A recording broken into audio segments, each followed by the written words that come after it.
week ago. This man took it upon himself to organize the best way he could as many people as he could possibly attract to this presentation. It was through literally our best friends in the whole world, Betty and Mario. Betty's standing at the door here, she's our bouncer. That it all became possible. And the reason this room is not filled is because you folks are the only ones that don't know about mind control. All your neighbors and everyone else does. And when they read the papers and they see where young people are blowing themselves up,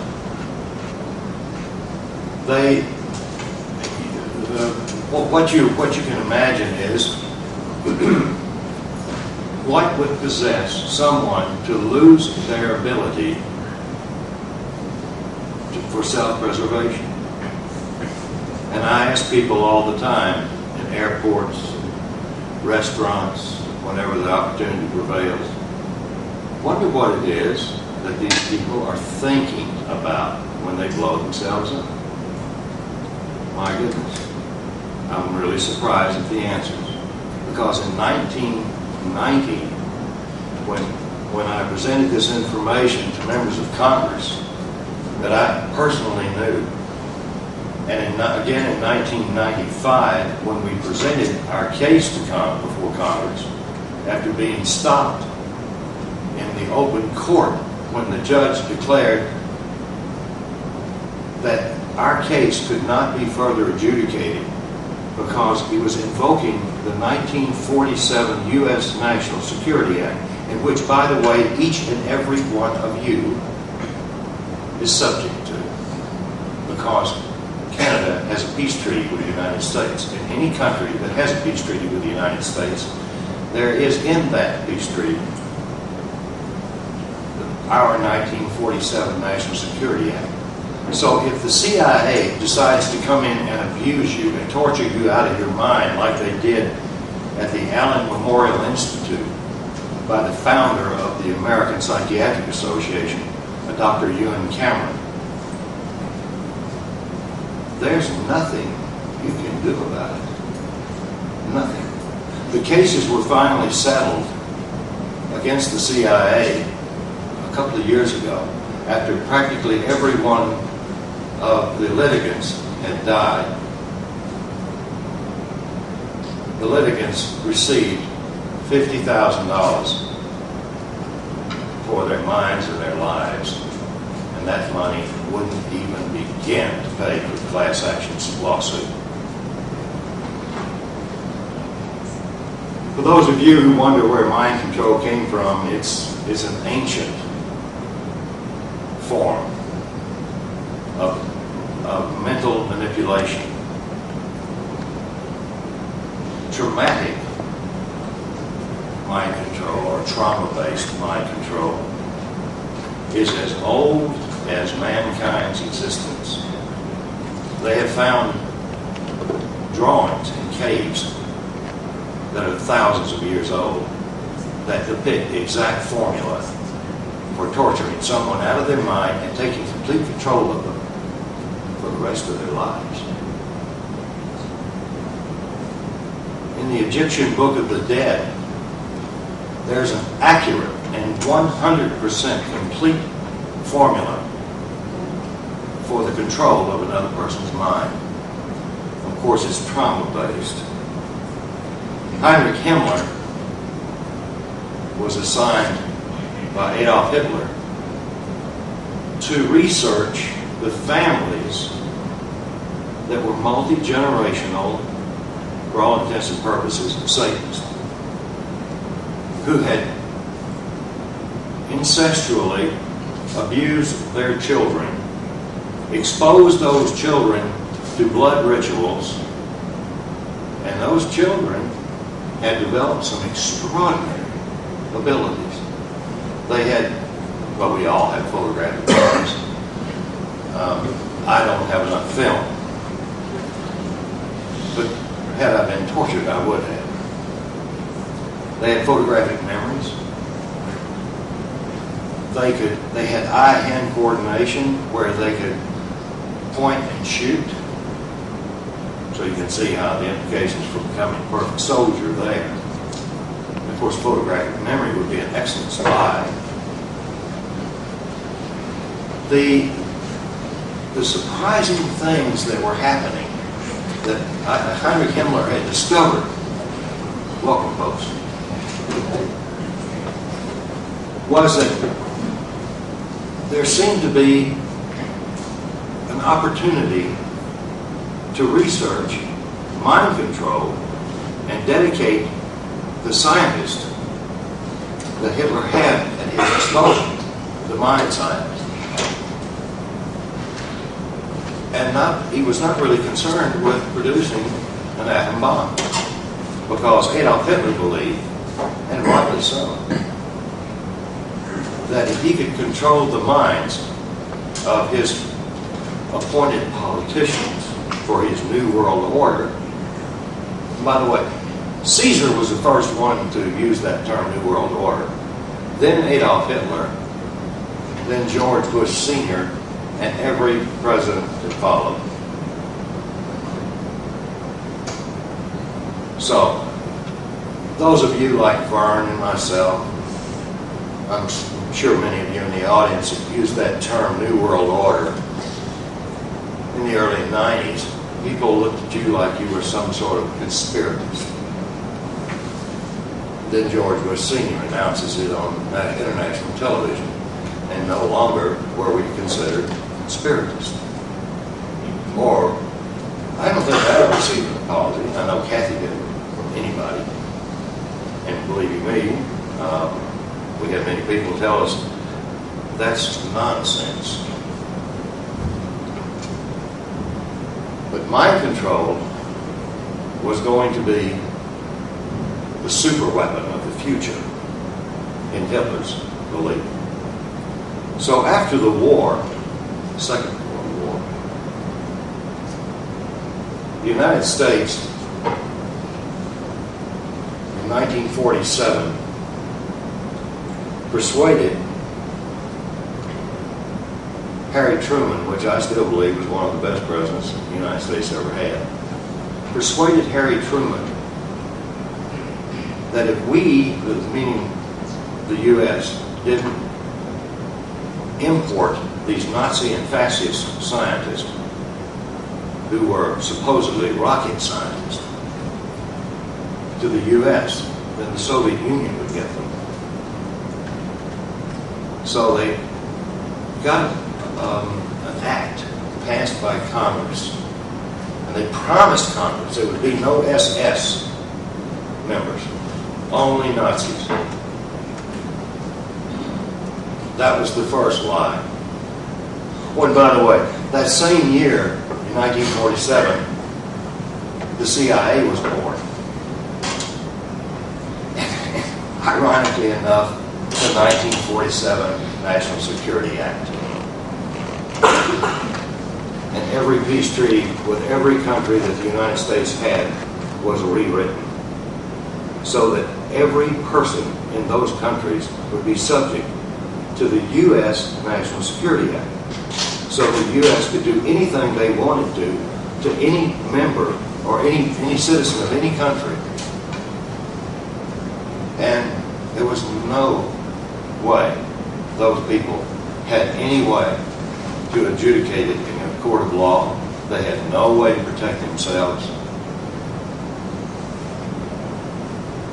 And so, it has become a law that most people are not even aware of. In 1947, this project, Paperclip, was the super secret project that the CIA was responsible for. And it ran some 44 years. They moved the families and these scientists, some 900 scientists, supposedly all rocket scientists. 700 plus of these scientists were mind scientists, and they were placed in the U.S. universities corporations in a holding pattern until they could figure out what they were going to do. So by 1952, a CIA operative, field operative, who was in South Korea, released a news item through UPI, United Press International, that included a term that no one had ever heard: brainwashing. They said the Chinese were using a technique called brainwashing, and that they could take a soldier and send him back to his troops or send him back to his country. And that soldier would have a complete and absolute utter disgust for his own country, and he would have 100% allegiance to the Koreans, in this case, North Koreans, and or the Chinese. And it became so well known and used that during the Vietnam War, we had soldiers that were captured. There would be hundreds of U.S. and other countries' soldiers captured in these prisoner of war camps, horrible conditions. They would only have one or two soldiers, one or two North Vietnamese soldiers or Chinese soldiers guarding hundreds of captured U.S. and other nations' soldiers. And no fences, by the way. No fences whatsoever. They didn't need them. So the CIA put it out into the press that mind control or brainwashing had become a way that our enemies were producing the perfect soldier, the perfect spy, and they could control anyone's mind. They didn't talk about politicians, of course. Mind control had come into reality in a mass way. It was becoming systemic. Cults, many religions, all governments, all militaries, and all espionage agencies were applying what the Heinrich Himmler studies had proven about if they could find children who had gone into adulthood, who had been sexually abused and psychologically abused and traumatized, particularly before their brain had even had a chance to form, before age 5, they could create anything they wanted with these people. So around 1953, the United States government began testing every child in every school, be it public or private. They had to be tested. Those test results went right back to the government. They were supposedly IQ tests, masking the true purpose, which was to determine which people would be the future recruits for the intelligence community, for politics, and of course, for other government jobs where robotic mind control would be effective.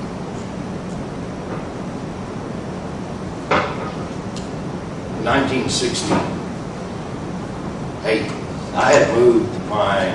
I was trying to dodge the draft legally. And I had moved my draft board from state to state. I finally went to the state of Alabama because that was the last state to recruit on the draft. I had asked a friend of mine and a family friend, I should say, who was a doctor, to write me an excuse saying I had problems with alcohol. And I could prove it because my father was an alcoholic, his father was an alcoholic, committed suicide. It ran the family. The truth of the matter was, I didn't like alcohol. I was just trying to lay the draft. When I was called for the draft and they gave me my physical, there was about 5,000 young men at Maxwell Air Force Base, southern part of Alabama. And I heard the name Margaret Phillips called out a couple of times. And then they said Margaret Ewing Phillips. And I knew it was me. And I had to stand up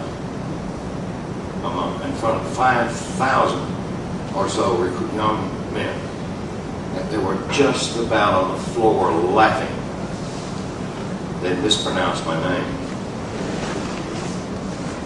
And they directed me back to this room.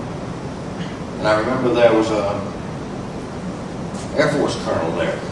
And there was an Army major, if I remember correctly. I didn't know much about the military. I was later told that was their rank.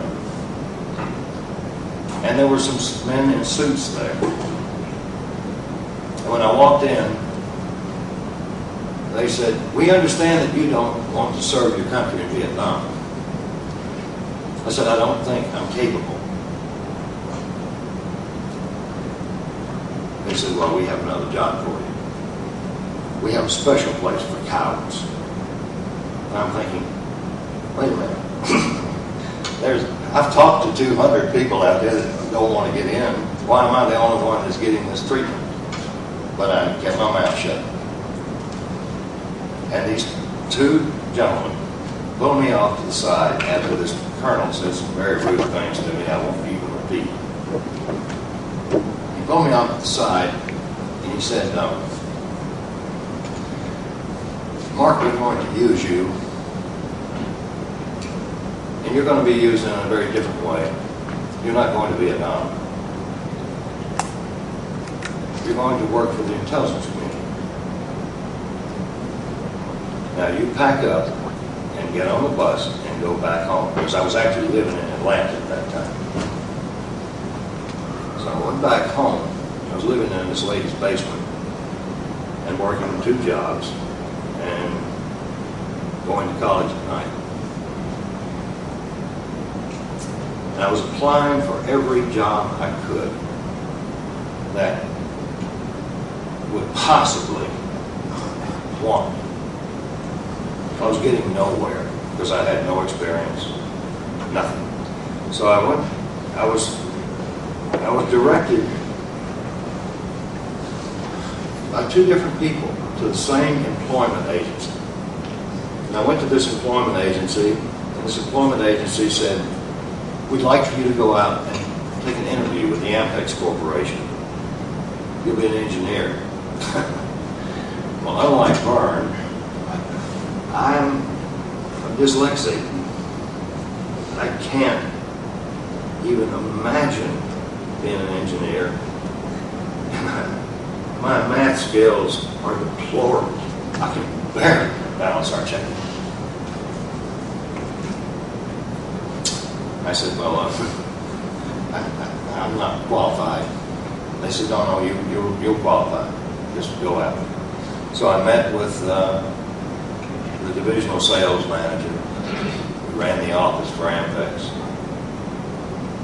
By the way, Ampex was a military industrial provider, or a corporation that provided a number of things. They invented the instant replay. They invented or reinvented magnetic tape and video and audio equipment, instrumentation equipment. And they had huge contracts with NASA and the military.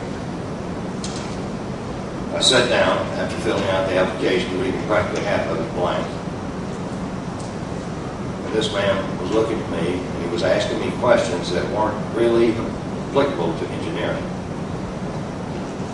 He said, I'll give you a call in a day or two. He said, and then we need to test you. You'll see our company psychologist first. And then if you make it through that testing, you're going to see our company psychiatrist. And if you make it through that testing, you're going to see a government psychologist and a government psychiatrist. This went on for almost 4 months. And there were over 200 other people that applied for that job that were highly qualified. And I seemed to be the only one. I was given the job. And they were actually paying me for taking my days off. They told me, they said, you know, what are you making, you know, on your 2 jobs? So I'm going to lose those 2 jobs. So they were actually paying me to go in and be tested day after day after day. As many as 4 days a week, just going through batteries of written tests. They had nothing to do with engineering. They had something to do with the way I thought. It appeared to me they were looking for something or someone who had the capacity to keep their mouth shut. After getting through the first two rounds, I got through the next rounds, and then the fellow that was the divisional manager called me in. He said, "You're hired." I went from earning about $4,500 a year to earning almost $18,000 a year, and I was given a brand new automobile, and I had nothing to do. And then one day, they called me in. My boss called me in, and he said, "You're going to be going to Washington. He said, you've got to undergo some training." He said, "You won't be in Washington. You'll be in the state of Maryland, and you'll be in the state of Virginia."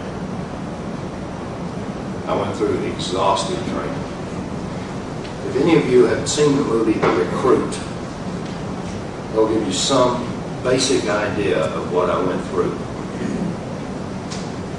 I was well prepared to become an active part of the intelligence community, working in espionage and counterintelligence.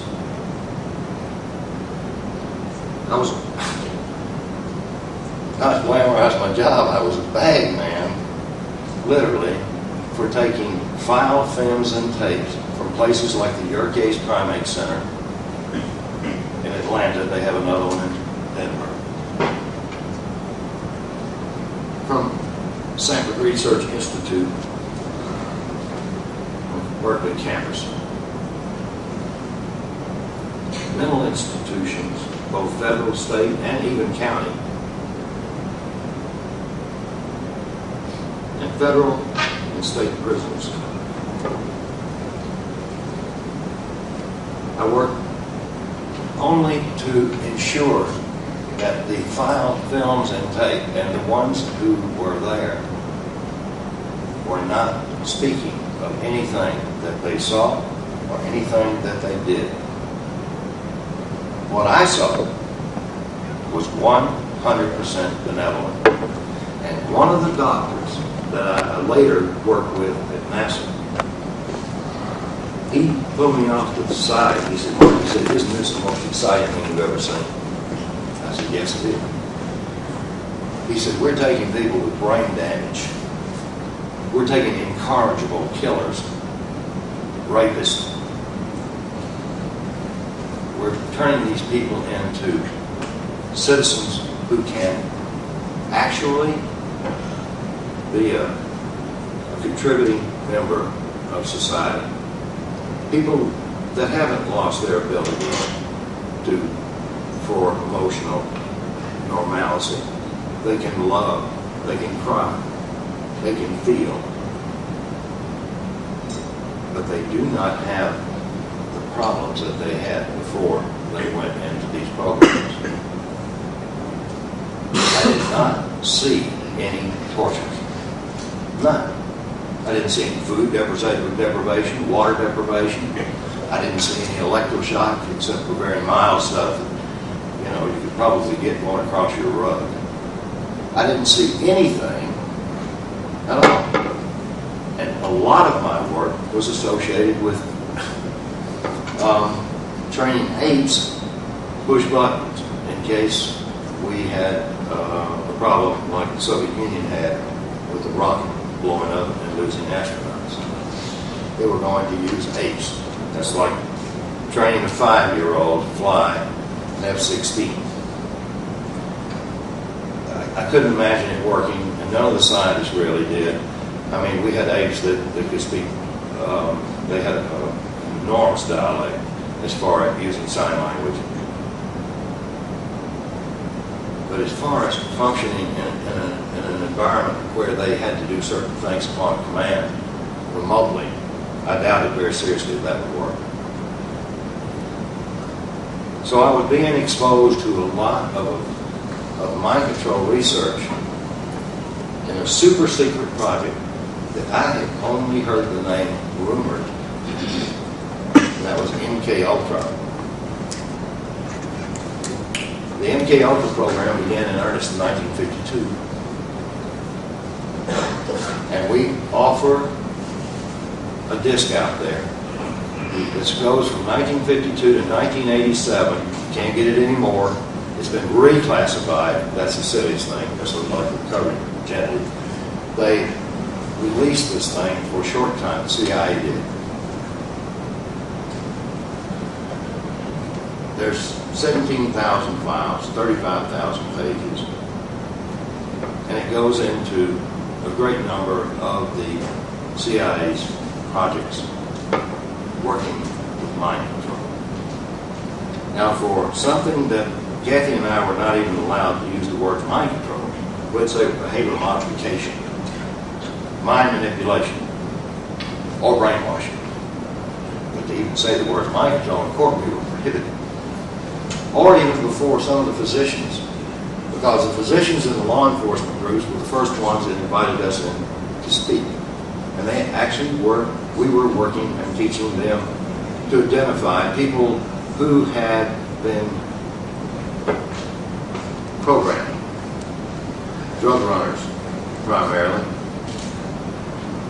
We were teaching border guards. Now the right hand doesn't know what the left hand's doing, because here we are, whistleblowers, and we are training federal officers and some state to identify mind control victims.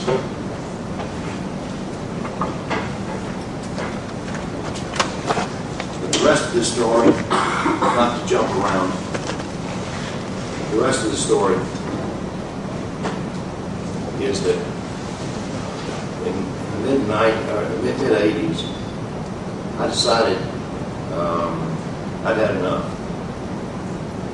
I'd learned too much, because in 1974, when I got tired of watching, I actually fainted, and that's what really started the whole thing. I could not deal with blood product, and I couldn't watch another brain surgery. I just couldn't deal with it. So I told them, I said, I got to do something else. I can't deal with this. I'm starting to have nightmares, and it's traumatizing. So they said, we have an opportunity for you. You can go to work for Laser Systems and Electronics.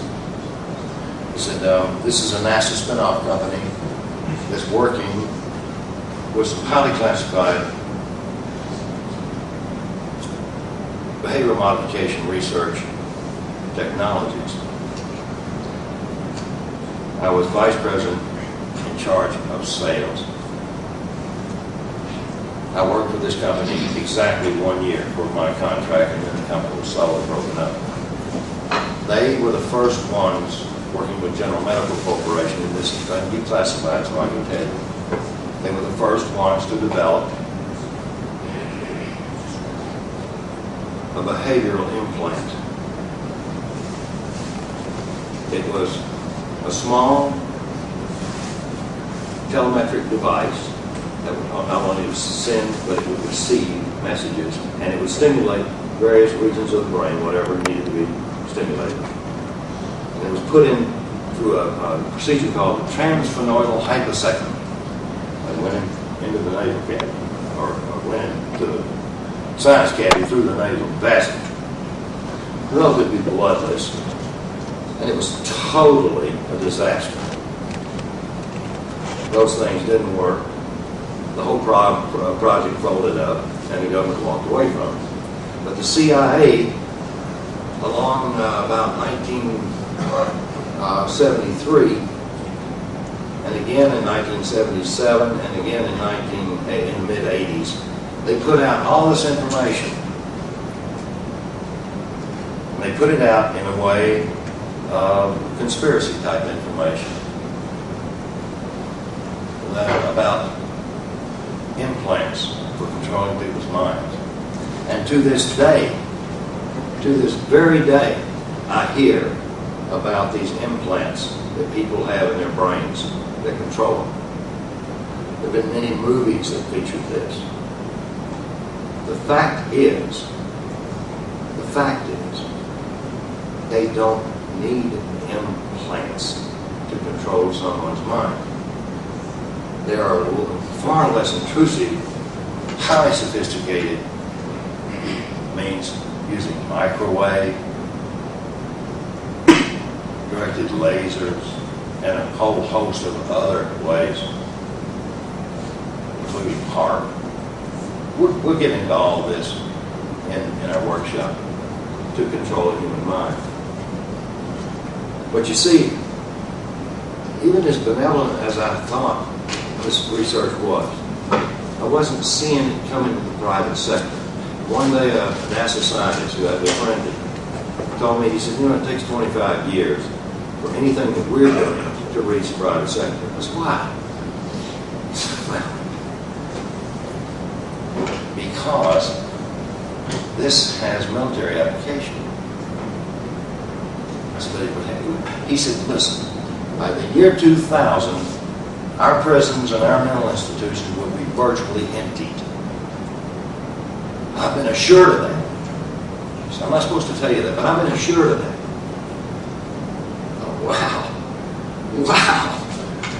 I was really a small part of a very important research project. And I felt proud inside. I felt pride, but I didn't like working in the medical field. I don't like surgeries. I don't feel the doctors. No offense if any of you guys doctors in here. Just I don't like medical doctors. I avoid them at all costs because of their program. So I said, listen, is there something else I can do a little more glamorous? And I had a job offer from Revlon that I thought, wow, this is too cool. I will work for Revlon. And I interviewed in New York, and they were ready to hire me. And all of a sudden, I get this offer that I can't refuse. My home originally was Nashville, Tennessee. I was living in Atlanta. And I got an offer to work for Capital International Airways. The company had been around a long time, formed in 1947. They were flying a lot of military air command back flights. They were the world's largest supplemental airline. They had, at that time, jumbo jets, big DC-8 stretches, 252 passengers, and they were flying charters all over the world. But they needed somebody with a high clearance. So I thought, I don't know why, unless it's because of something in the military. I didn't realize that that later on there'd be a book published referencing me as a bad guy because I was working as a senior officer and vice president for Capital International Airways, who was a primary carrier for Project Paperclip.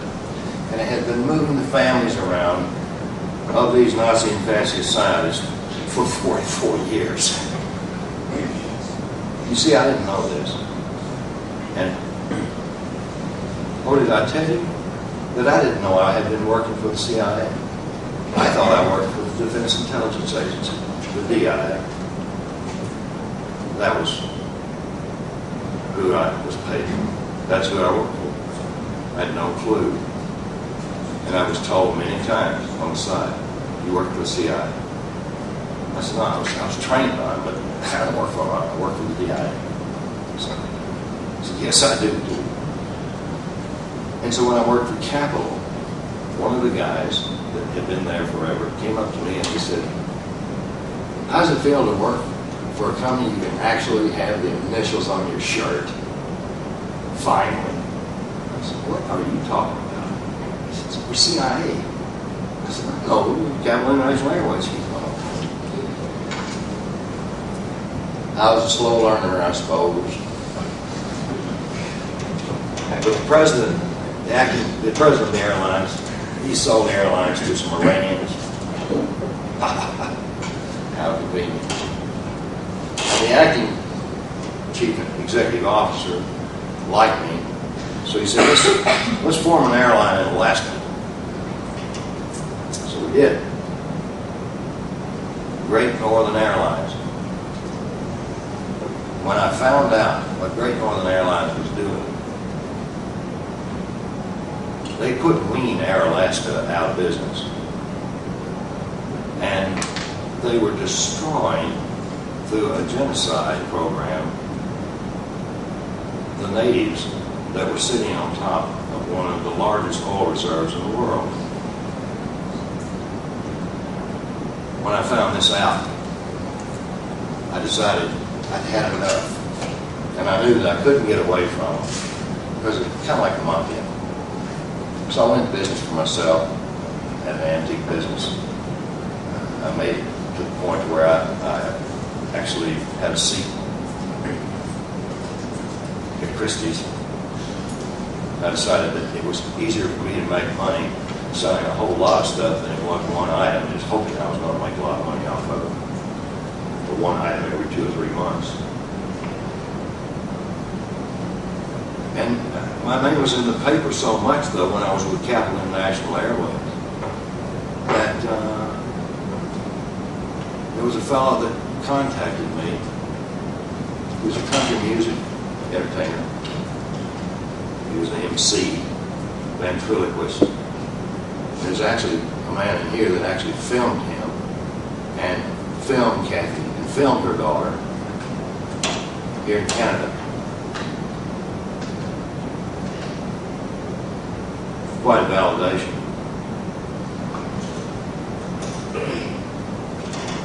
This fellow contacted me. He said, we need somebody that has your international expertise to go to Hong Kong and help form with a Korean businessman a joint venture with the People's Republic of China. We're going to manufacture large capacitor banks because the mining industry over there is overtaxed. They don't have enough energy. These capacitor banks would save a lot of energy and help their output and help the environment. So again, I thought, well, this is a really good opportunity. So I explained to this fellow, his name was Alex Houston. I said, I'll be happy to do this only if I am the president. I said, fine. Fine. I said, and you put up all the money. I said, fine. So I put the company together, the corporation. And I worked with a fellow by the name of William Yoon, who was an arms dealer. He owned a shipping line. He was actually Korean. We couldn't go back to Korea because that price went to him. But he worked with Chinese, and since the mining industry deals with metals, anything dealing with metal in a raw product, military controls. So I was working with Chinese military. The night of the ribbon cutting ceremony in the Shenzhen province for our factory, which was enormous, was going to initially employ somewhere between 2,000 and 3,000 people. I had already pre-sold enough production that was projected for the next 6 to 8 months. Sold it in the Philippines. I sold it. I had friends in Thailand, high-up friends. I had friends all over Southeast Asia that I cultivated in capital, international airways, and through other contacts. So the night of the ribbon cutting ceremony, I'm standing there with William Yoon. Alex Houston wasn't there. And I was standing there with all the brass and matter of fact, the mayor of the town and the governor, if you want to call him that, of the Ho Chi Minh province were standing with me, and they were taking pictures. And this fellow approaches with a small briefcase under his arm. And I watched my translator, I watched Mr. Yoon, and they just, like the seas parted. And this small fellow, Chinese man, in a suit, approached me, and in perfect English said, "May I have a word with you in private?" And I looked at Mr. Yoon, and he did a nod. We had some hand signals between us. And he was telling me it was extremely important, and don't resist. Jeez. I stepped to the side. This guy opens a briefcase. This little leather thing. He said, I need to speak with you on a most urgent matter. I said, what is it that's so urgent? He said, your business partner. I said, you mean Mr. Houston? No. He said, your business partner in the United States, Mr. Houston, is of great concern to us. And I'm going, I thought he found out about my background. I thought, well, I was cooked goose right there. And he said, we know who you are. He said, as a matter of fact, you recognize any of these records? I recognized neighbors as I was a child that they had interviewed, the names. You know how when you're a little kid you remember the names of your neighbors? They'd interviewed all my neighbors as a little child. They'd interviewed all my school teachers. They had all those records, all those psychological testing things. They also had some stuff that was highly classified. And the original stamps and where people had signed it off was still on the papers. And I'm looking at this, and I'm seeing one of the greatest breaches of national security I had ever witnessed in my life. And I'm in total shock, but unable to say anything because Yoon had given me to keep my mouth shut. And you must remember I was trained not to really show any kind of emotion or anything else. Not programmed, just trained. Then I saw something that I could not deal with. He began, I said, well, what is it about Mr. Houston? He said, Mr. Houston is in the drug business. I said, he doesn't even smoke cigarettes. I'm the guy that smokes cigarettes. He said, no, he's in the drug business for the CIA. He said, he's in the drug business. He's in the child and adult pornography business. As a matter of fact, he has a young woman and a small child under his control, my control. The words were never said under his control. They were his charges. He said he uses them as mules. And he said, and this goes all the way to your White House. In other words, it was sanctioned by members of the White House, the president, vice president. I'm absolutely overwhelmed with what he's telling me. And then it dawned on me that all I thought he wanted was my stock. In other words, this was a hostile takeover. And then his words came out of his mouth. He said, almost like he was reading my mind. He said, all we want is for you to go back and get rid of Houston, Mr. Houston. Well, naturally, I think of something else. And I said, we don't do that. I can't do that. He said, no. Get him out of this business. I know we don't care how you do it. I said, well, I'll have to buy him out. And he said, well, we'll provide the money. And we'll divide his stock. So you won't lose your control. I thought that was the most gracious offer I'd ever heard. I said, those files you have on Alex Houston. He said, yes, let me show you. And he showed me pictures of Alex Houston having sex with a small Haitian boy. I saw other things in there about how this woman in his charge was being used. It wasn't you. The Chinese have outstanding intelligence. They've infiltrated the entire intelligence community within the United States, as far as I know.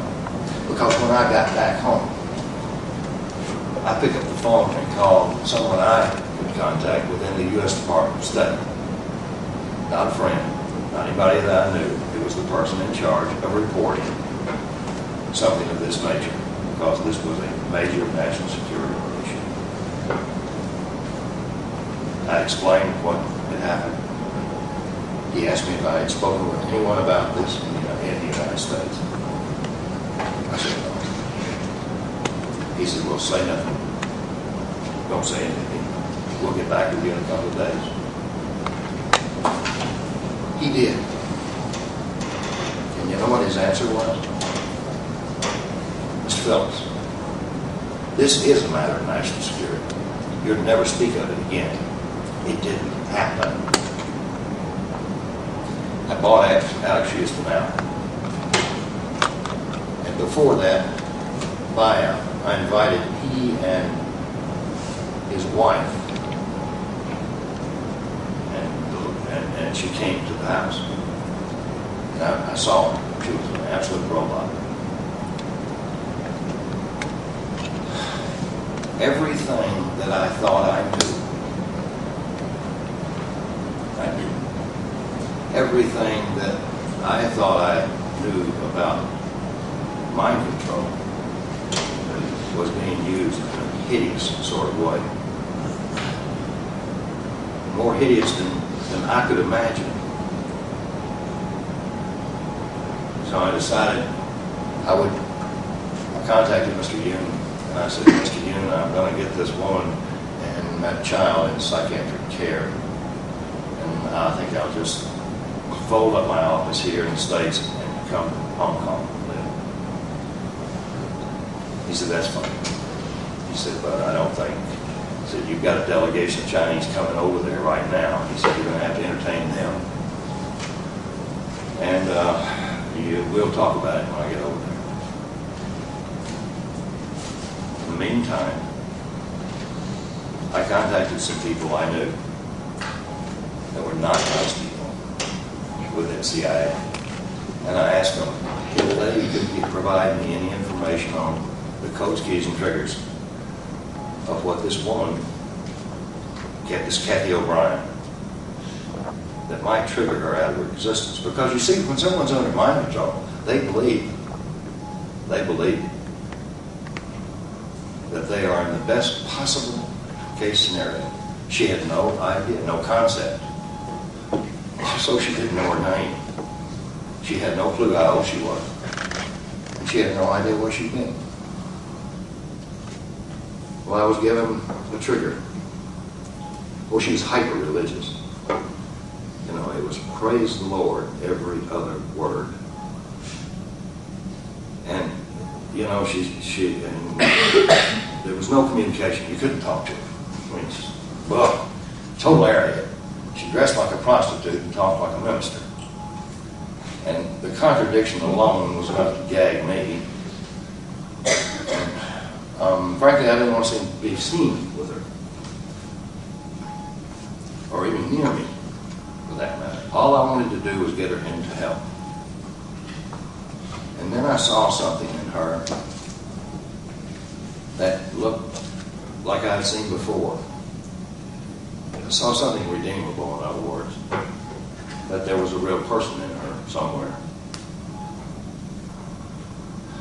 So I began looking around, trying to find a qualified psychiatrist to treat her and her daughter. And you know what I found out? This was in March 1988.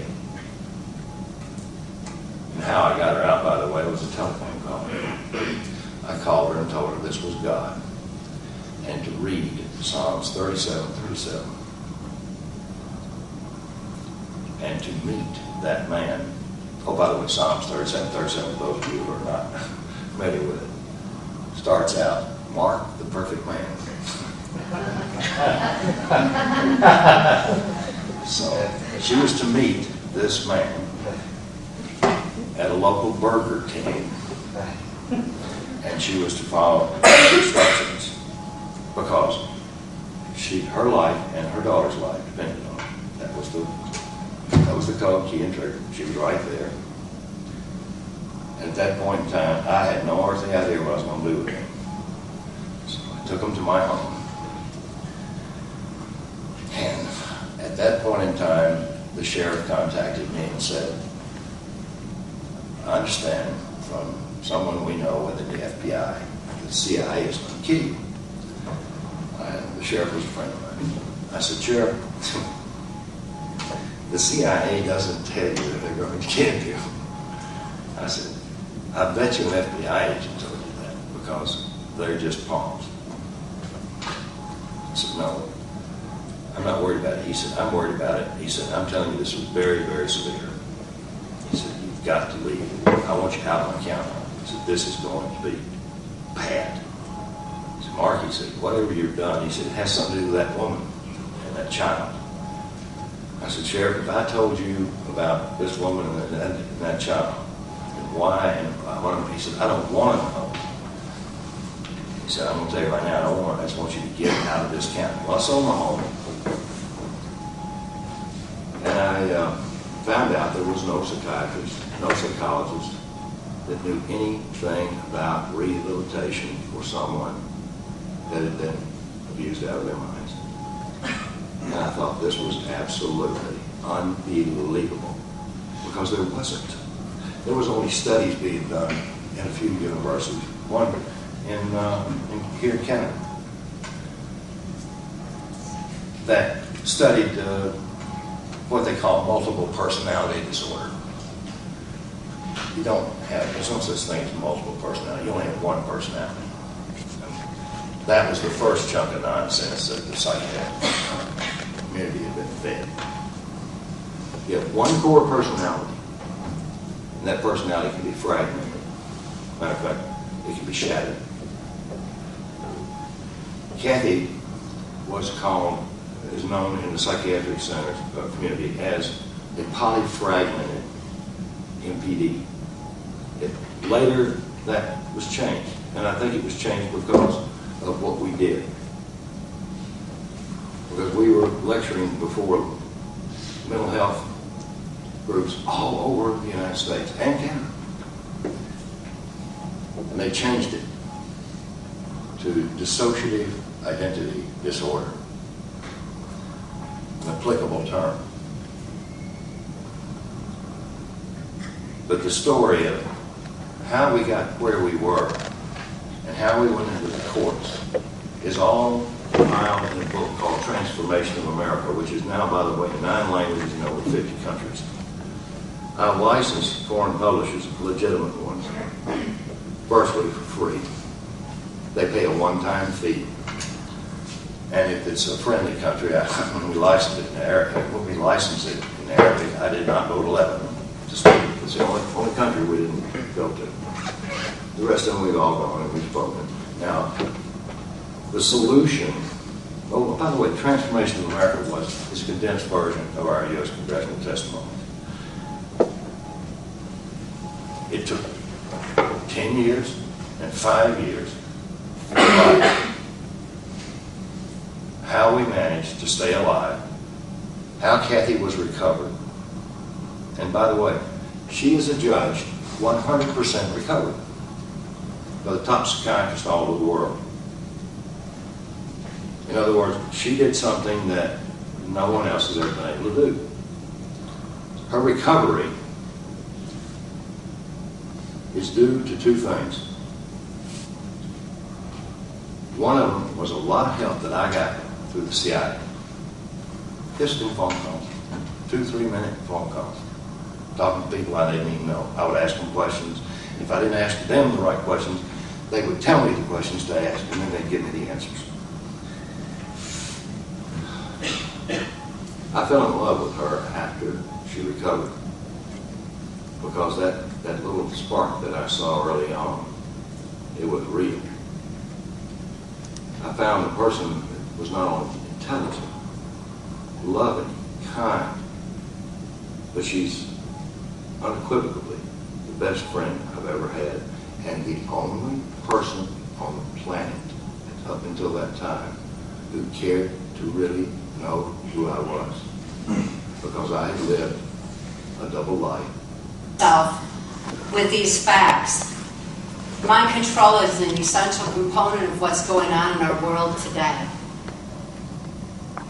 Knowledge is our only defense against mind control, whether it's the kind of robotic mind control that I experienced under MK Ultra mind control on a White House Pentagon level, or whether it's cult mind control, which so many people suffer from in various religions or occult religions, where their minds are manipulated, where they no longer think for themselves.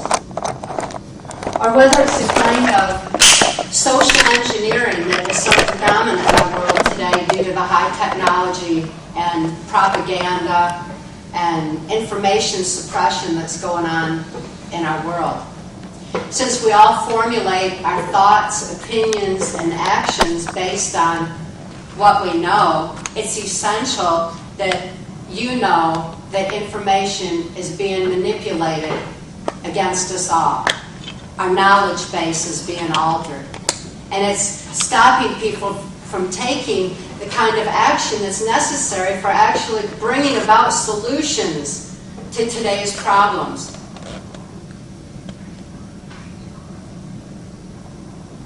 This information control is not only coming on through our medias and through the technological advancements, but it's also in the school systems and affecting our children as well.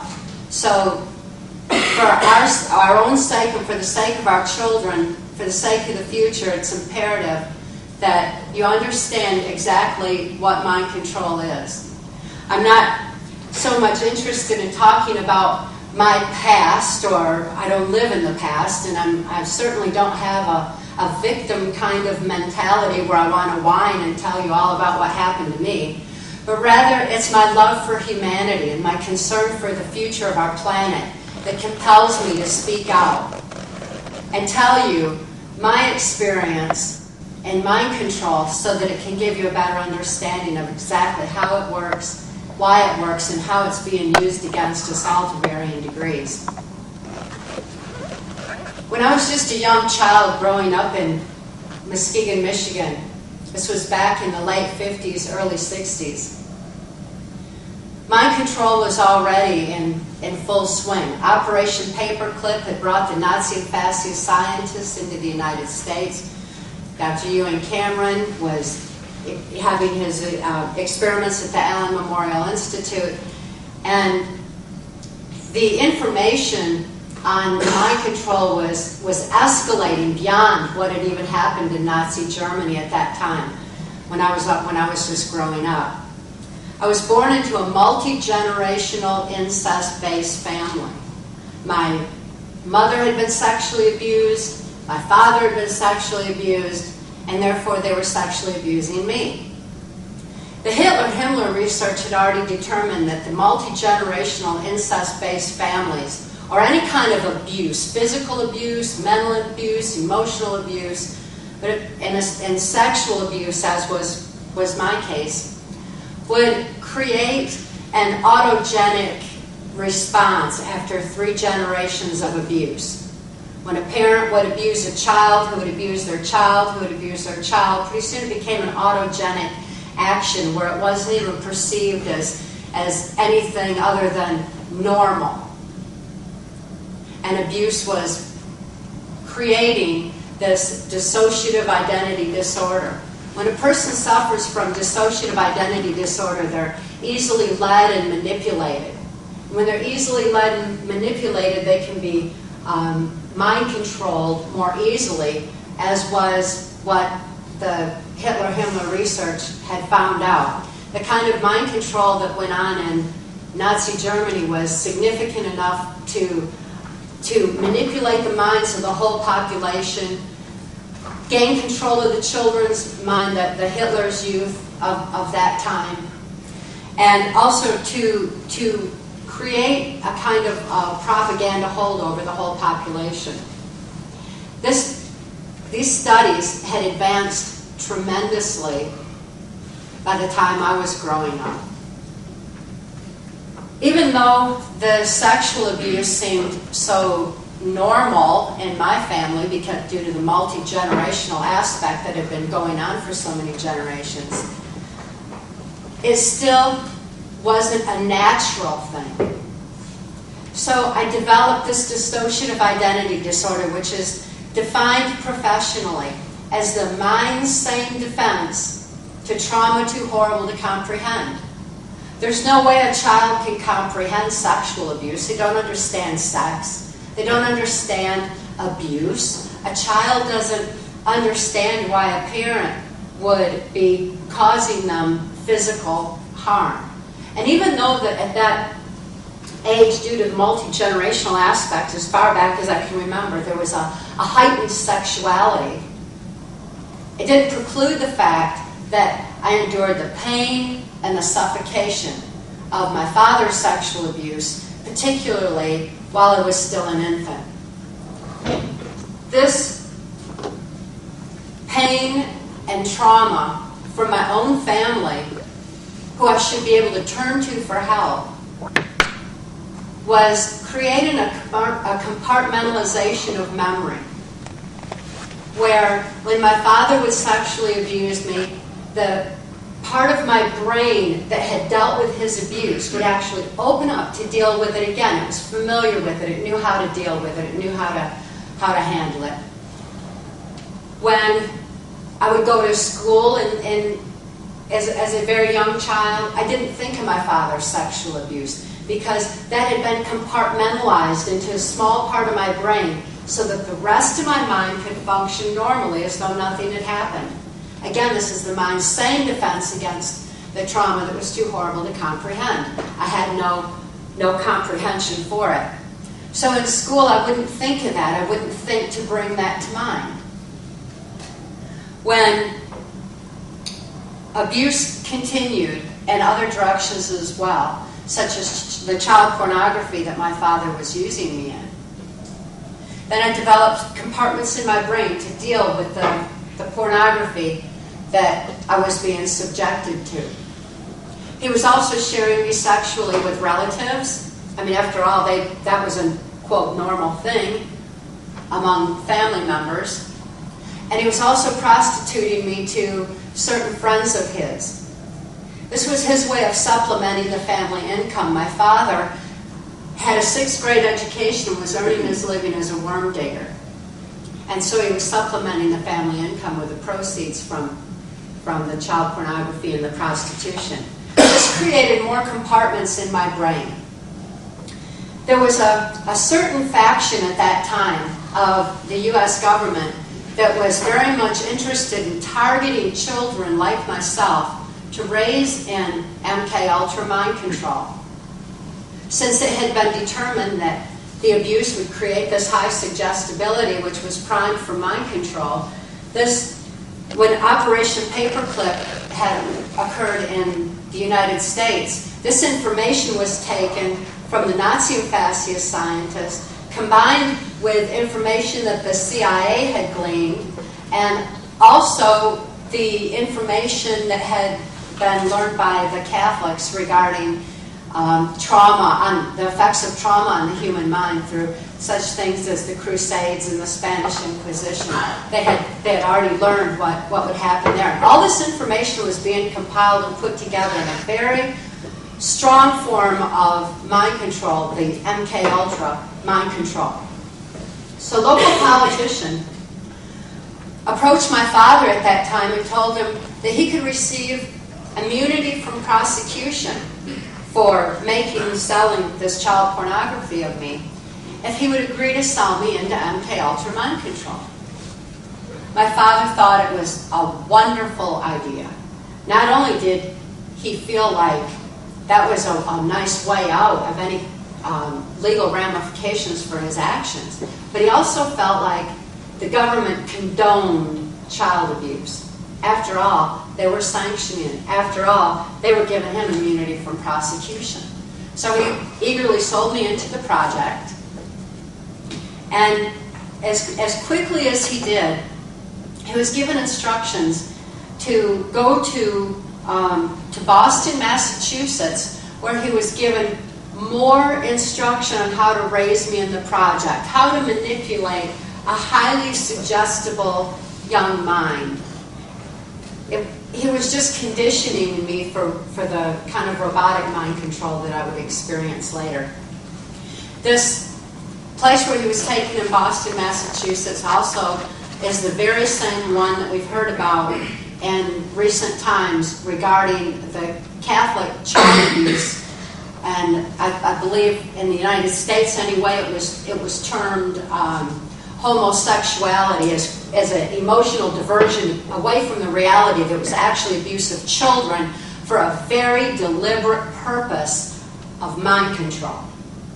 Now, I'm certainly not saying all Catholics are bad. I mean, that's absurd. There's no classification or label for the people that are involved in this. It's just a handful of criminals that weave in and out of our society who are affecting a great many people with what they know and what we all should know about mind control. This criminal faction within the Catholic Church was very predominant in Muskegon, Michigan, where I was growing up. There was a huge church there that had a lot of the CIA connections for mind control purposes deliberately. There were occult rituals there that I was subjected to from that time on, which gave me more compartments within my brain. It also was, I endured abuse by priests, which was very devastating as well. Because as a very young child, that seemed so sacred, and now where was I going to turn? I couldn't turn to my parents for protection. I couldn't turn to people in my community, and now I couldn't even turn to my local church. It seemed like the whole world was involved in mind control. And it seemed especially strong to me because Muskegon, Michigan was some kind of a social engineering testing ground for mind control, not only from the Catholic end, but also because the government was sanctioning child abuse, to the extent where Muskegon, Michigan is now recognized by Muskegon itself, which they've put in their own newspapers as well, as being the pedophile capital of the United States. There are more pedophiles per capita in Muskegon, Michigan than other places in the United States. So to me it seemed like this was the way the world was. And even though that seemed like the way the world was, it was still devastating to me. for whatever reason, I didn't inherit that multi-generational acceptance of such abuse. It was horrific to me. It seemed to me there should be some place in the world where people didn't abuse each other, where people just loved each other and took care of each other. I had strong hopes of that until I began losing my ability to critically analyze and to think for myself through MKUltra mind control. I was exposed to very deliberate means to further dissociate me from any ability to think for myself. The kind of compartmentalization that I had in my brain had become so strong that I was operating on a subconscious level through these different compartments with no continuity of thought bridging between them. I had no conscious awareness. I had no ability to reason and to remember where I had even been just a few minutes before. There was no concept of time. There was no ability to connect any of the events that were happening when they would switch through those various compartments. By not having a conscious mind to critically analyze and think things through, my subconscious mind was left wide open to be manipulated and programmed by those who were deliberately perpetuating MKUltra mind control. My father was not a main controller. He was simply my handler. And as my handler back then, he was simply following directions where to take me for programming and the various abuses that I was exposed to. He'd been instructed to take me to Mackinac Island, Michigan, which is just right there between the U.S. and Canadian borders, where the Michigan governor's mansion was located. The governor at that time was George Romney, and he was very much interested in mind control. He wanted to take the information. He was particularly interested in the occult or the religious kind of mind control. And he was bringing it into the Mormon church, which was just gaining ground at that time and just really coming on strong. Because he believed that mind control on a stronger level than what the Catholics had learned, but all of the information combined along with technology would create a stronger form of mind control within the Mormon church. Ultimately, that it has increased tremendously, not only in the Mormon church and the Catholic church. There's numerous churches that are involved through various religions. But within the Mormon church, there are more recruits for U.S. intelligence than any other aspect. It's a prime conditioning ground for creating robotic compliance where there's no critical analysis, no questioning, no thought to what's going on, but only an ability to follow orders and do as told. The mind control that I was exposed to was rooted in the sexual abuse that I had, which meant that in later years I would be used to carry out sexual favors while delivering messages to and from various government leaders and for different criminal covert operations that I was used in, primarily during the Reagan-Bush administration. But at that time, I was still just a young child. My mind was being formed. And in Mackinac Island, Michigan, it was the first time that I met Pierre Trudeau. Pierre Trudeau was also actively involved in mind control. He and George Romney were sharing the information not only on the kind of cult mind control that went on in the church, since Trudeau is a professed Jesuit and Romney was a Mormon. They had a lot that they wanted to share in that area of mind manipulation, but they were also both very much interested in the education system.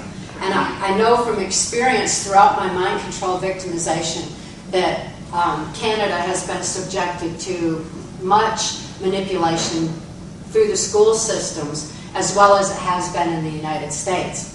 But George Romney was heavily involved in bringing in what was a precursor to the global education program that has dominated pretty much the globe entirely. It was in Mackinac Island, Michigan, where I also met who had become my owner in MK Ultra Mind Control, U.S. Senator Robert C. Byrd. Robert C. Byrd has been in U.S. Congress as long as I've been alive. He's the head of the Senate Appropriations Committee in the United States, which means he decides where money's going to be spent and how. And that money was being used to perpetuate this New World Order agenda, or the mind control of the population globally. He's very much interested in that particular agenda, and it's one that he was following and has for years and years. He's still in political office today. The local politician that had originally come out and granted my father immunity from prosecution continued further in his political career until he became the unelected president of the United States. That's Gerald Ford. Gerald Ford was, as his political career escalated, so too did my victimization in MK Ultra Mind Control. It's interesting to note that in Gerald Ford's cabinet, he had Dick Cheney as his Secretary of State, Donald Rumsfeld as his Secretary of Defense, George Bush Sr. as the head of the CIA. We keep seeing the same handful of people over and over again who've been at this political top of this agenda for a long, long, long time.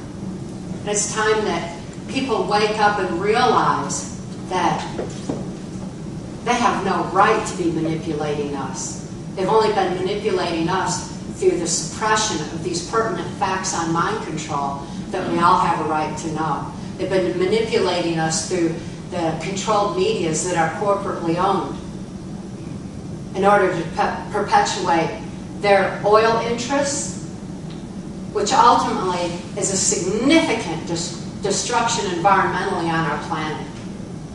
It's inexcusable that we leave these people in power. In the United States, these people were not the least, it was my experience on the White House Pentagon level, that they are not the least bit concerned about elections because elections are rigged. I really don't know of any place in the world where elections aren't being manipulated. In the United States, we have electronic voting, which is absolutely absurd. All they got to do is computerize the results. And when Bush Jr. was selected and put into office, it was even released 24 hours ahead of time that he had won the presidency through one of the major medias in the United States, because this was all already pre-planned. It's widely known now that by the people of the United States, they didn't elect him. The fact is, these people that are in control and who are manipulating the United States are manipulating the whole world and creating enormous catastrophes and keeping people fighting with each other constantly. And the wars and the horrors that are going on are creating a trauma base for us all. They know that when people see the kind of horrors and traumas that are going on in our world today, that they're more easily led. It's natural for the human brain to be more suggestible at a time like that, where the conscious mind just it's hard to even grasp it. So the subconscious mind is more vulnerable to manipulation. And it comes right on through the media at a time like that to tell us what to do, how to act.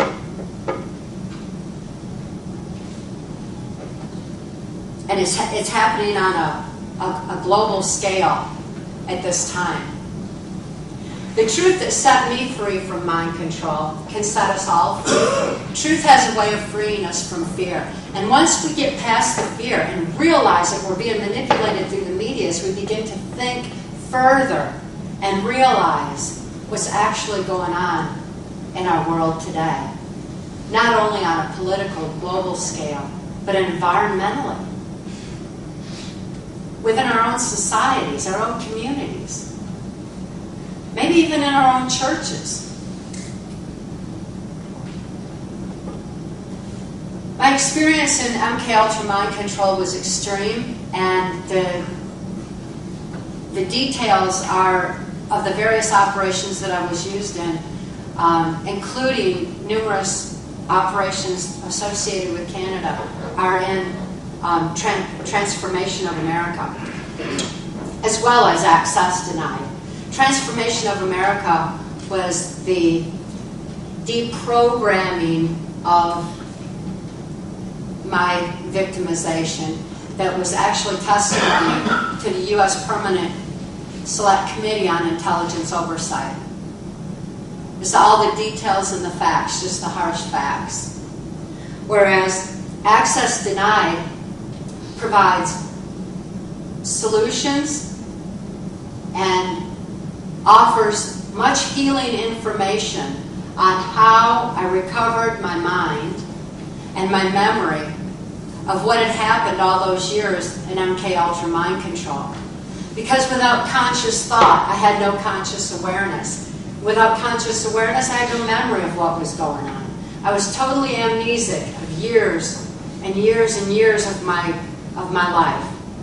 I didn't know how old I was. I didn't know my own name at times. I didn't know where I'd been. And I certainly didn't have an ability to hope anymore that there was some place in the world where people didn't abuse each other. I had lost that when I was thrust into the project. One of my last free thoughts that I had prior to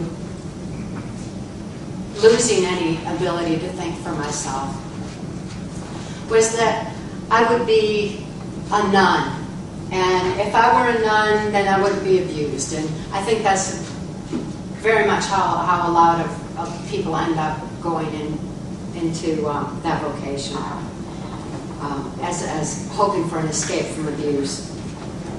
But I had a profound experience at that time. I had a knowing that my spirit would always be in a safe, loving place while my body went through MK Ultra mind control. The tortures that I endured, the physical tortures, the psychological tortures, the sleep, food, and water deprivation, the high voltage stun guns, the horrors that I saw being perpetrated by those in control of our government. Those all were very traumatic for my physical body, and yet my spirit could not be touched. There was no way to possess my spirit, affect my spirit, but there was also no way to express my own spirit.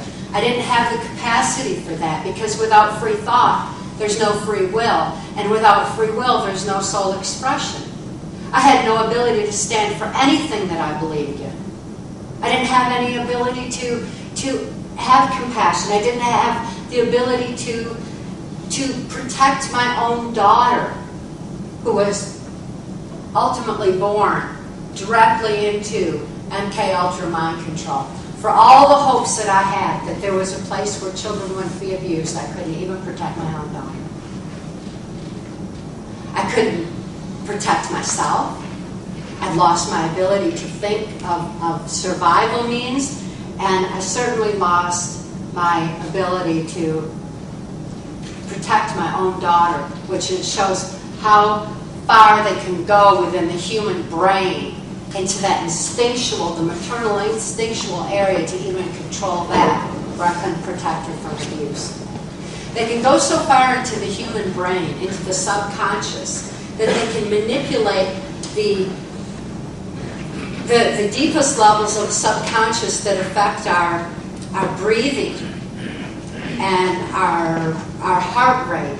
So that if someone is used in military special forces, for example, they can take a bullet and not bleed and keep on going. The physical endurance with no concept of time is extensive. These were qualities that they were looking for in mind control. They show also how deep they can go into the human brain. What they know about the brain and how it can interact within our own bodies is something we all have a right to know. If it can be manipulated that much from the outside through trauma, imagine what we can do when we know what we're capable of with our own strength of spirit. For all of their plans, for all that they did in MK Ultra mind control, they never once considered the strength of the human spirit. It never occurred to them how important that is in all of us. It's that strength of the human spirit that allows for all of us to stand for those things that we believe in and stand against what is being perpetrated on our planet. That strength of the human spirit is what allows all of us to be able to think further than what we're being told. We just simply need to realize it. The strength of the human spirit is ultimately what allowed me to heal. Once Mark came along in my life and rescued my daughter and I directly out of MK Ultra mind control in 1988. I couldn't think to escape any more than I could think to protect my daughter, or think to survive, or think to stop the horrors that were happening. It took someone like Mark, who had eyes to see, ears to hear, and soul to know what was going on. Somehow he could see so deep inside of me that he saw that little spark of the strength of spirit that I couldn't even express. I had no ability to even express. And yet, he saw it and he knew it. Once Mark rescued my daughter, Kelly, and I, he took us to the safety and serenity of Alaska, where I began remembering all the things that I'd been programmed to forget. I couldn't think to trust Mark, but I had these heightened senses. Because when a person can't think, they develop other senses, as though I'd been blasted into other parts of my brain. It's kind of like how when a blind person has heightened hearing, or there's other senses that come into play to compensate for what we lack. Since I couldn't think, I had a bunch of senses that came into play that had been heightened. And I saw how animals trusted Mark. The animals had an ability to sense and to know in the same way I had an ability to sense and to know. And I thought that maybe I'd died and gone to heaven. I thought maybe he was an alien. It wasn't anything that I'd ever experienced before in life. It was the kind of caring and gentleness and love and compassion that he exhibited. The very fact that animals trusted him was astounding to me, because the people I knew abused animals. Oftentimes people who abuse other people abuse animals, like they have no regard for life at all. So seeing the animals trusted Mark was one of the very first sparks of being able to trust that was in me. It went into that other realm that was beyond thought, and into a level that was akin to my spirit that had been untouched. The methods that Mark taught me for freeing my mind from the controls of MK Ultra abusers is detailed in Access Denied. I'm really excited about having that information out because I very much believe in voicing no negatives without a solution.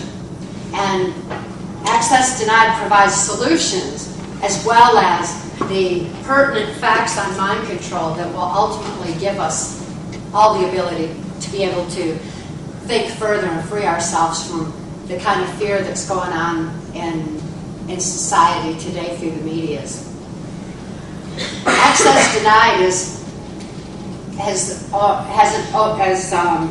has just been out for a short time, and yet it's setting other people free all over the world. Mark and I have been speaking, we've been around the world several times, and speaking in places such as Germany, where they're acutely aware of what mind control is. They're seeing what's being done to the rest of the world because they've already had their experience with it, they know what it is, and they recognize what's happening in the United States. They know that the people of the United States are not thinking for themselves. And what had happened to them in Nazi Germany had been advanced even further through the technological and media advancements that were taking hold in the United States. Additionally, there was great concern voiced in Italy, where they too had experienced much mind manipulation through the Catholic influence there. And they've since gained enormous insight into the reality of how that manipulation works, and therefore they're very much protective of their children, and they have their eyes wide open as to what's actually going on in the world today. As Mark and I traveled around the world, it was really easy to see that the people that we were reaching were like you all, and they were people within the various governments. They were people on levels of intelligence, people who were exposed to mind control in their own circumstances, like through the military special forces. And the information in Access Denied that details my healing process is one that they can apply to themselves regardless of the language they speak, because the healing comes from within. It's not from outside input and someone telling them what's happened to them, but it comes from within. Mark had taught me how to write out my memory. And now people are writing out their memory and healing all over the world, and we hear from them constantly. And they'll ask just a pertinent question to their own circumstance in order that they can be totally free and heal as well. But I feel so fortunate to have survived my ordeal and to have been able to deprogram and remember all those things that I was supposed to forget. In writing out my memory, I would actually take what was emotionally incomprehensible in those compartments, and by moving a pen, it would shift it into the logic part of the brain. And what was emotionally incomprehensible became logically comprehensible. I understood what happened. I understood where I had been. And the memories felt as though, of course I knew it all along. It all seemed so close, and it had been photographically recorded. So I wrote out my memories, which again are in Transformation of America, and the methods detailed in Access Denied. But once I regained my free thought, I had free will again. And when I had free will, I had soul expression again. And I had that strength of spirit. And I knew love. Love is the greatest healer in the universe. And I feel so fortunate to have experienced it. Since my spirit had never been touched, my spirit is that very essence of my being. And once I had remembered where I had been, I had to learn to think for myself. It was the usual questions of, who am I, and all. And I found my own identity, not based on ego, not based on what somebody else was telling me I should be, not based on my past experiences that were not any expression of myself, but rather I found my own identity, true to soul, and that strength of spirit, and that little spark. I've been told, well, you need to love yourself. And there was no amount of daily affirmations I could possibly give to myself after where I had been that could give me a concept of loving myself, per se. And I found this by simply living the love that I am, the love energy, that strength of spirit, simply by living that, pure, without society's influences, gave me an ability not to just love myself, but to give love and to act in love. And it's not any kind of vengeance that compels me to speak out, but rather this love. And it was love for my daughter that was one of the first forms of expression of that love that I had. Because Mark and I were literally dodging bullets when he rescued she and I.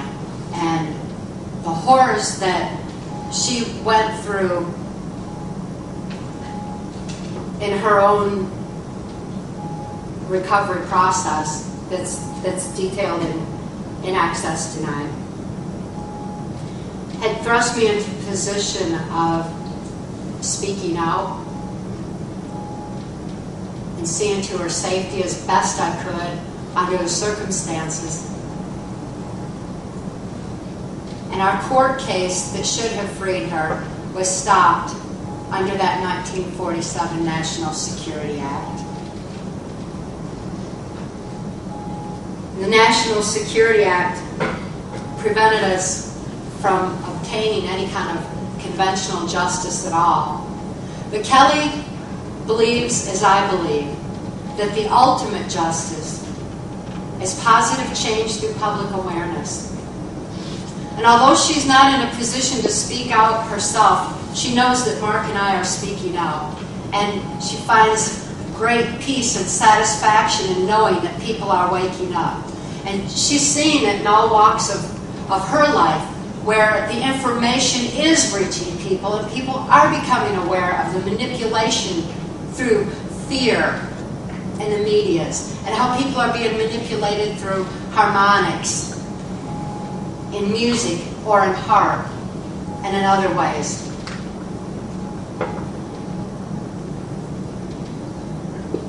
Kelly's experience in mind control was vastly different than mine because hers was technological, whereas mine was trauma-based. Nevertheless, Kelly was blasted into those other parts of her brain the same way that I was. Now Kelly is in a position where she cannot think to do anything that's not emanating from her strength of spirit. She can't think to hold a 9-to-5 job, but she can do anything that she feels in her heart and in her spirit to be able to do. One of those things that she's doing right now is she's working on a horse rescue ranch where they're rescuing horses that have been abused or neglected through people, and she's helping to rehabilitate them because she has that telepathic horse whisperer kind of rapport with horses that has allowed her to communicate with them on a more telepathic, sensory level.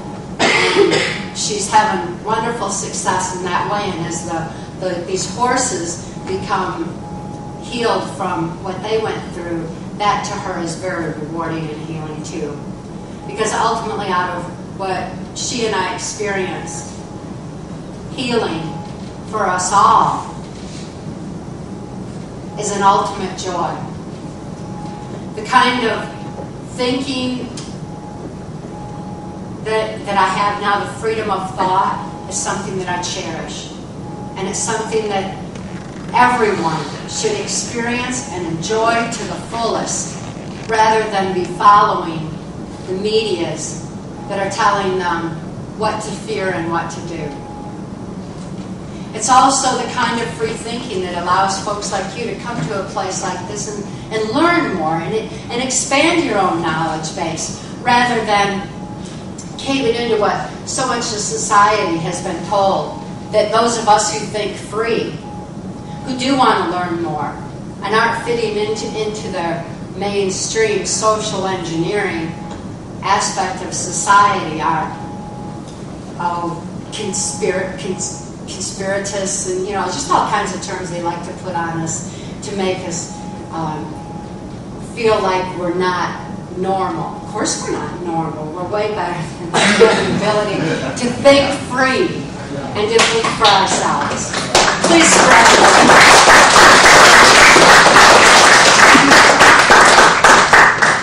Thank each and every one of you for coming out tonight, and we hope to see as many of you as possible that can come to the workshop, because it's going to be interactive. And in that workshop, you're going to go home with some details that are really heretofore unimaginable. The details that you're going to learn are things about what's going on around you. And once you have eyes to see and ears to hear, you can have a profound impact on those of you. Everybody knows 165 people in their life. And if you infect as many as 3 people in your circle of friends and loved ones with this information, from a position of comparative analysis, in other words, they can see this, they can see that within their own, even the news, they'll quickly understand what we're talking about is the worst scourge upon mankind, and that's mind control. We want each and every one of you to have the same level of knowledge that Cathy and I do. We, of course, are accustomed to teaching psychiatrists and psychologists and social workers and police and border guards. But we also have found that working with them, it's a very rigid type of thing, whereas working with the general population, particularly in foreign countries, in workshop, it has been the greatest reward that Cathy and I have ever had, because we get to interact with everybody, and practically everyone in the workshop has a positive contribution just through their questions.